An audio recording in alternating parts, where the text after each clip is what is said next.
예화를 한 가지 말씀을 드리도록 하겠습니다. 이집트의 시라입니다. 몇 달 전에 이집트에서 실제로 일어난 사건입니다.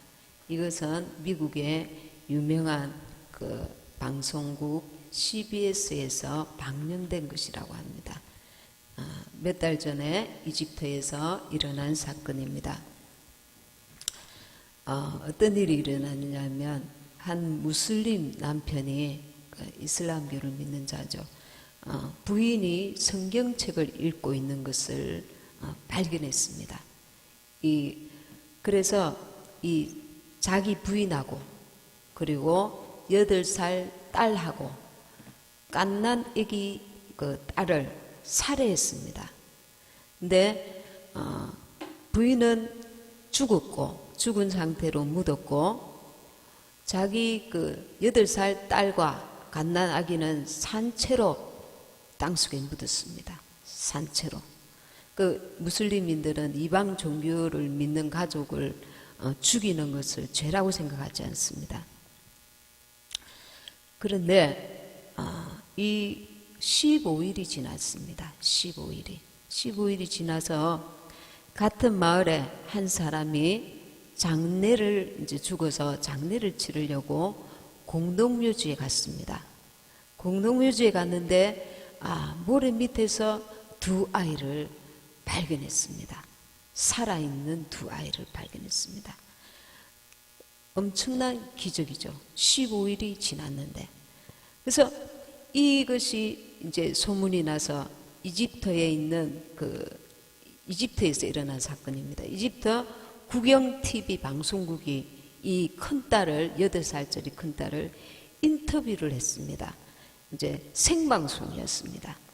그런데 여기 기자는 인터뷰를 하는 여 기자는 무슬림 터반 머리에서는 터반을 쓰고 있었습니다. 그래서 이 큰딸에게 물었습니다. 8살짜리에게 너는 어떻게 해서 그 땅 속에서 15일이나 지나도록 죽지 않고 살 수 있었니? 도대체 무슨 일이 일어난 거니? 어떻게 살 수 있었니? 하고 물었습니다. 그때 이 큰딸 8살짜리가 대답했습니다. 하얀 가운을 입은 한 분이 우리들에게 찾아오셨어요. 그리고 매일 먹을 양식을 주었어요. 그분은 양손에 못자국이 나 있었어요. 이분이 예수님이셨어요. 이 예수님이 우리 어머니를 매일 깨우셨어요. 그리고 제 여동생에게, 갓난아기 여동생에게 엄마가 젖을 먹여줬어요. 이게 생방송이었습니다. 그래서 방송국에서 정지를 시킬 수 없고 이 이집트는 물론이고 주변에 무슬림을 믿는 이 많은 나라들이 이 방송을 보고 크게 당황했다고 합니다. 무슨 말입니까?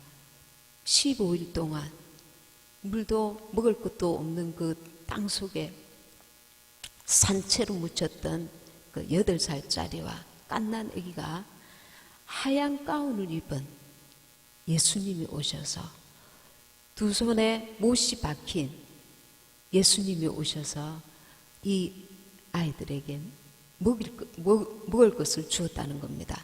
갓난 아기는 먹을 것을 못 먹으니까 죽어 있는 엄마를 매일 깨우셔서 이 엄마가 젖을 먹여서 이 갓난 아기도 살아났다는 것입니다. 이것이 몇 달 전 이집트에서 실제 일어난 사건이라고 합니다. 할렐루야. 지금 이 시대에 우리는 피부로 그렇게 많이 못 느끼지만 예수님을 믿는다는 이유로 많은 크리스찬들이 핍박을 받고 죽임을 당하고 있습니다. 그럼에도 불구하고 그 핍박 가운데 때때로 주님이 살아계시고 참으로 하나님이 참신인 것을 많은 이들에게 보여주고 있습니다. 그래서 예수님께로 돌아올 수 있도록 기회를 주고 계십니다. 지금은 참으로 마지막 때입니다.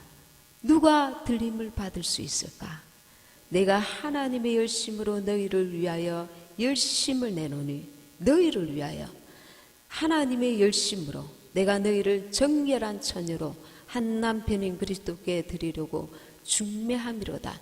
정결한 처녀 준비될 때에 우리는 주님 공중 재림하실 때에 들림을 받을 수 있다는 것을 알아야 합니다. 3절에 보니까 뱀이 그 관계로 하와를 미혹한 것 같이 이 미혹이 무서운 것입니다.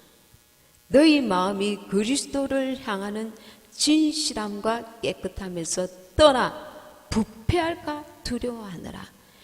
미혹이 마귀가 나에게서 돈을 뺏어가는 것이 아니고 사람을 다치게 하는 것이 아니고 더 깊은 미혹이 있는데 그것이 무엇이냐면 너희 마음이 그리스도를 향하는 진실함과 깨끗함에서 떠나 부패할까 두려워하느라. 사도 바울이 두려워한 것은 너희 마음이 그리스도를 향하는 진실함과 깨끗함에서 떠나 부패할까 두려워하느라. 바울이 두려워했던 것을 우리도 두려워해야 합니다.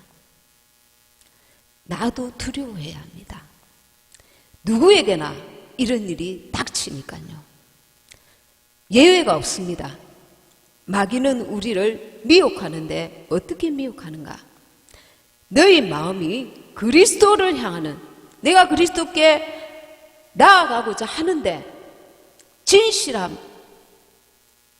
진실함과 깨끗함에서 떠나게 만드는 것이 마귀의 가장 강한 미혹이 될 수 있다는 것입니다. 돈이 없어도 또 환경이 어려워도 이 보이는 것들은 우리를 더 주님께로 가까이 나아가게 할 수도 있습니다.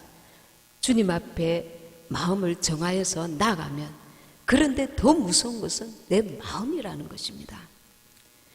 진실함과 하나님을 향한 진실함, 깨끗함에서 너가 부패할까? 그 속이 부패하면 끝으로 그것이 드러나게 되는 것입니다. 누가 들림 받을까요? 마태복음 25장, 여기서 열 처녀의 비유입니다. 시간상 다 읽지는 못하고 25장 3절 4절 읽겠습니다. 합독하시겠습니다. 시작. 미련한 자들은 등을 가지되 기름을 가지지 아니하고 슬기 있는 자들은 그릇에 기름을 담아 등과 함께 가져갔더니. 왜 미련합니까? 여기서 주의 종들을 통하여서 기름을 넉넉히 준비해야 된다는 것을 가르침을 분명히 받았을 것입니다. 그러나 미련한 자들은 이것만 하면 될 거야, 자기 생각이 들어가는 것입니다. 등을 가지되 기름을 따로 준비하지 아니하였다는 것입니다. 그러니 주님이 들이오심으로 말미암아 슬기 있는 자들은 그릇에 기름을 담아 등과 기름을 같이 들고 갔는데, 이 미련한 자들은 등을 가지되 기름을 준비하지 아니하였습니다. 그래서 그 등이 있는 기름이 다 소멸되고 나니까 모자라는 거죠. 그래서 미련한 자가 누군가? 말씀을 듣되 말씀에 행함이 없는, 자기 생각이 들어가는 그 자가 미련한 자입니다. 슬기 있는 자들은 그릇에 기름을 담아 등과 함께 가져갔더니, 이렇게 말씀하고 있습니다. 이스라엘에는 결혼 풍습이 있습니다. 이것은 다시 오실 우리 예수님과 아주 이스라엘 결혼 풍습과는 유사한 점이 있습니다. 이스라엘에는 저녁에 결혼을 시작해서 아침에 끝이 납니다. 총각이 이웃마을이나 이런 데 처녀를 찾으러 다닙니다. 그래서 결혼하기로 결정되면 처녀의 아버지가 지참금을 줍니다. 그리고 처녀와 포도주를 나눕니다. 여기서 지참금에서 예수님이 성만찬을 할 때 포도주를 이 제자들과 나누시면서 이것은 너희를 위한 나의 피니 이렇게 말씀하십니다. 예수님께서 영원히 죽을 수밖에 없는 우리를 대신하여서 십자가에 달려 죽으심으로 우리를 원수에게서 샀습니다. 지참금을 지불했습니다. 예수님의 보혈로 생명을 내놓으시고 우리를 사셨습니다. 죄로 말미암아 영원히 지옥에 갈 수밖에 없는 우리를 마귀에게서 속해 주셨습니다. 그리고 이제 1년이나 2년 동안에 그 신랑은 약속을 하고 이제 본가로 돌아가서 이 신부를 데려오기 위해서 집을 장만합니다. 필요한 모든 것들을 준비합니다. 1년이 걸릴 수도 있고 2년이 걸릴 수도 있다고 합니다. 그래서 아주 열심히 준비할 동안에 신부는 몸과 마음을 단장합니다. 정결하게, 그리고 오직 신랑을 생각하면서 마음과 생각을 정결하게, 몸을 정결하게 합니다. 그리고 이제 이것은 우리와 주님과의 관계는 이제 우리가 예수님의 보혈을 힘입어서 씻음 받은 이후에는 주님과 우리 사이의 언약의 관계입니다. 예수님의 피로 우리는 씻음 받은 주님의 자녀가 되었습니다. 그래서 우리도 주님이 공중 재림하실 때까지 믿음으로 주님만을 바라보고 우리 몸과 마음을 정결하게 준비해 나가야 합니다. 근데 이스라엘 처녀들은 어떤 남자에게도 눈을 돌리지 않습니다. 우리는 예수님을 믿고서도 마치 바람난 처녀와 같이 세상을 더 사랑하고 세상을 더 바라보고 의지하고 우리가 정결한 신부로 주님을 맞이할 그 마음과 생각이 준비하려고 하는 그 의지가 너무나 연약하단 말입니다. 바람에 흔들리는 갈대와 같이 환경에 의해서 기분과 감정에 의해서 무슨 문제에 의해서 한없이 지속하지 못하고 흔들리고 자빠지고 또 세상으로 갔다가 돌아왔다가 갔다가 돌아왔다가 무엇이 몸은 교회에 있는데 마음이 자 이렇게 우리는 이 1, 2년이 이렇게 지나고 나면 이 신부는 이제 총각을 맞이하게 됩니다. 신랑을 맞이합니다. 신랑은 친구들과 함께 횃불을 들고 신부를 데리러 오는데 신부는 머리맡에 세마포 옷을 신부복을 준비를 하고 횃불과 기름을 언제 올지 모르니까 준비를 늘 해놓고 기다리고 있다고 합니다. 그러면 신랑이 와서 신랑이로다 하고 친구들이 이렇게 막 이렇게 과음을 지르면서 신부는 이제 그 신랑을 맞이하게 됩니다. 우리도 공중에서 예수님께서 천사들과 하나님의 나팔 소리가 울리면 공중으로 우리가 들림을 받게 됩니다. 그리고 신랑이 오면 이제 문을 닫습니다. 강도나 이 악한 자들이 방해치 못하도록. 그리고 기본 예식을 치르고 신랑 집으로 가는데 혼인잔치를 이제 간단하게 혼인 서약을 하고 신부가 신랑 방에 들어가서 7일간 너울을 쓰고 나오지 않는다고 합니다. 이것은 무엇을 말하려고 하냐면 예수님께서 공중 재림하실 때에 우리는 들림 받아서 이 세상에 보이지 않습니다. 그리고 공중에서 혼인잔치가 이루어집니다. 예루살렘 성이 내려와서 그 성에서 주님과 함께 7년 동안 혼인 예식이 이루어집니다. 그래서 세상에는 보이지 않습니다.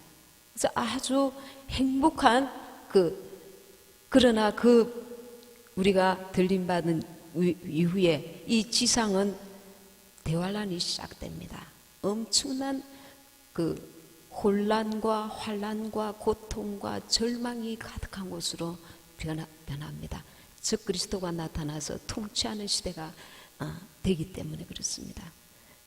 그리고 7년 혼인 예식이 끝나면은 예수님과 함께 지상 재림합니다. 신부들이.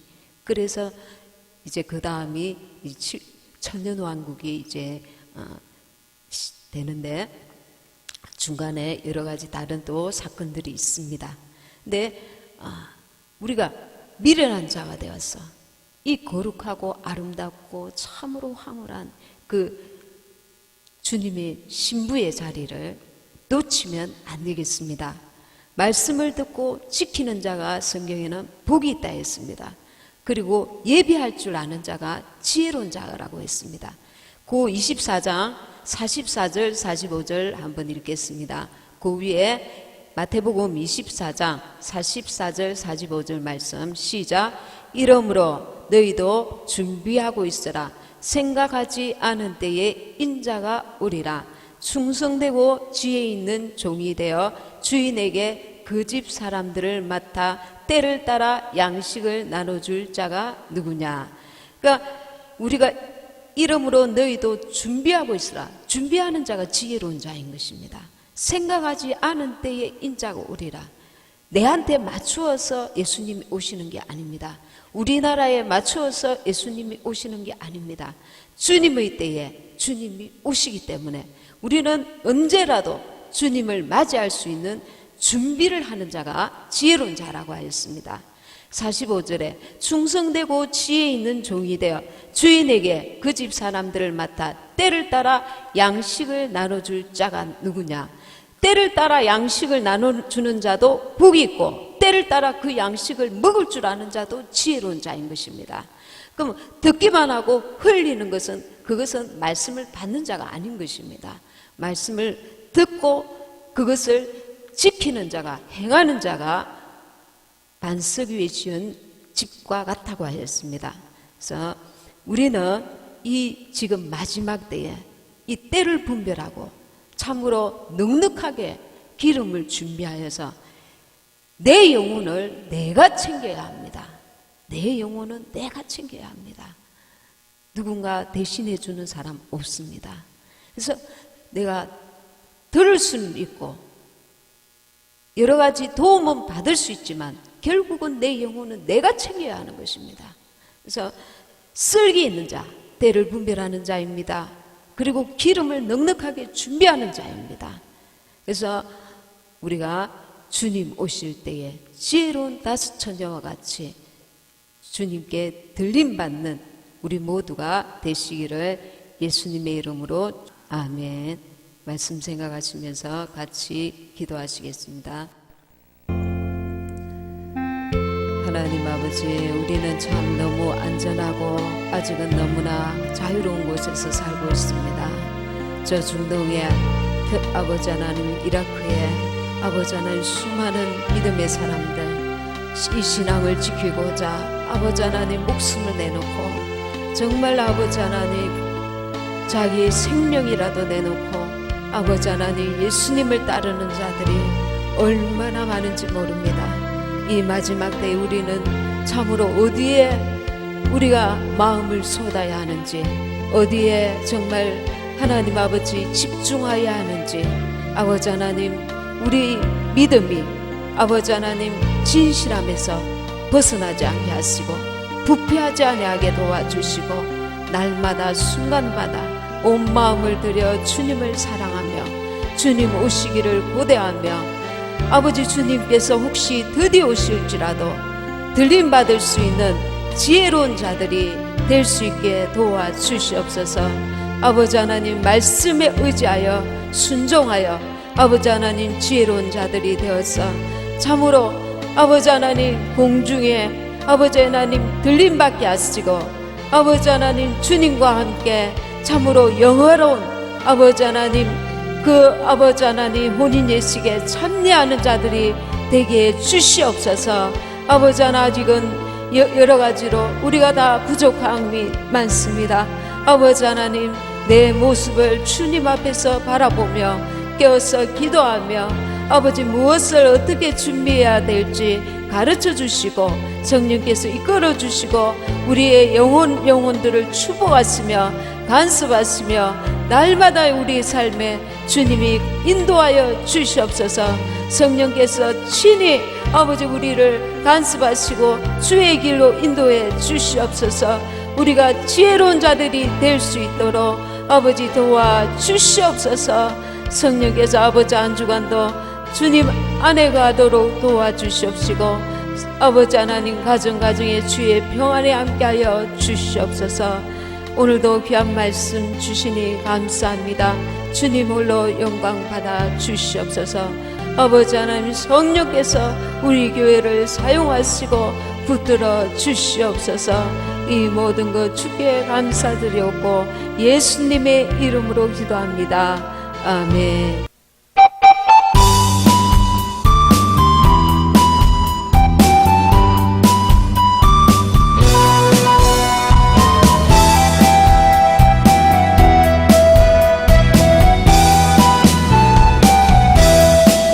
그는 여호와 창조의 하나님, 그는 여호와 전능의 하나님, 길라의 항로이요 반석의 하나님, 그는 여호와 치료의 하나님. 찬양하세 할렐루야, 찬양하세 오 할렐루야. 그는 여호와 전능의 하나님, 그는 여호와 치료의 하나님, 기존의 하나님, 아브라함의 하나님, 여호와 살로 평강의 하나님, 이스라엘의 하나님, 영원한 하나님, 그는 여호와 치료의 하나님. 찬양하세 할렐루야, 찬양하세 오 할렐루야. 그는 여호와 전능의 하나님, 그는 여호와 치료의 하나님.